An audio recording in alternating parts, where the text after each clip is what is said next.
Principal madam గారు, vice principal Hemanth sir, Satyanarayana sir, ప్రియమైన అధ్యాపక మిత్రులు, అధ్యాపక సిబ్బందికి అందరికీ కూడా నమస్సులు.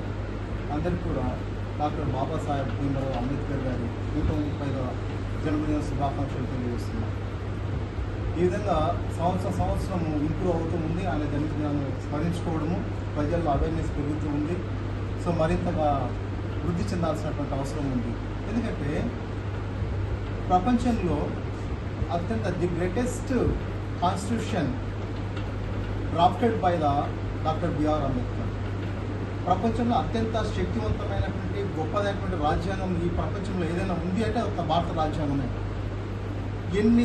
ఎన్ని దేశాల్లో తిరుగుబాట్లు, సంక్షోభాలు,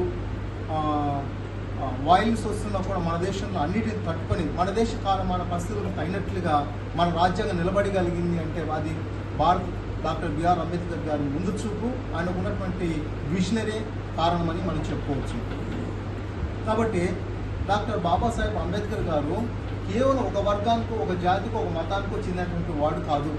ఆయన ఈ దేశంలో ఉన్నటువంటి ప్రతి పౌరుడికి చెందినవాడు, అందరి వాడు ఆయన. ఈరోజు మనమంతా కూడా స్వేచ్ఛగా చదువుకుంటున్నాము, స్వేచ్ఛగా ఆస్తులు సంపాదించుకుంటున్నాము, స్వేచ్ఛగా బ్రతకగలుగుతున్నాము, అన్ని రకాల హక్కులు అనుభవిస్తున్నాము అంటే దానికి కారణం ఆయన రాసినటువంటి రాజ్యాంగమే కారణంగా చెప్పుకోవచ్చు.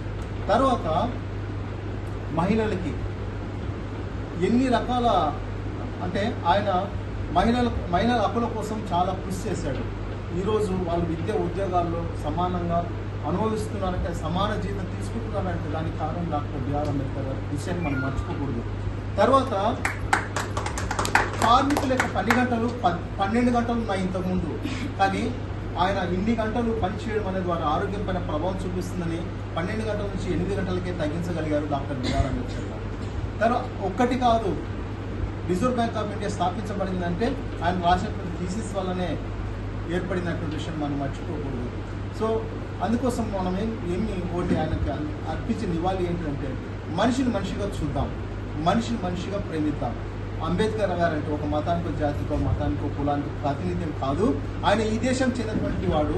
ఈ దేశం యొక్క ఆయనకి ఎన్నో ఆఫర్లు వచ్చాయి విదేశాల నుంచి కూడా, విదేశీ మతస్థుల నుంచి కూడా. ఆయన ఎక్కడ కూడా లొంగలేదు, తలొగ్గలేదు. ఆయన ఒకటే అన్నాడు, ఏమంటే we are Indians firstly and lastly. ఆయన అందుకే ఒక మతమను, ఒక కులమని చెప్పలేదు. అందుకే ఏమన్నాడంటే we are Indians firstly and lastly అని తెలియజేశాడని చెప్పుకుంటూ అవకాశం ఇచ్చిన ధన్యవాదాలు. Thank you.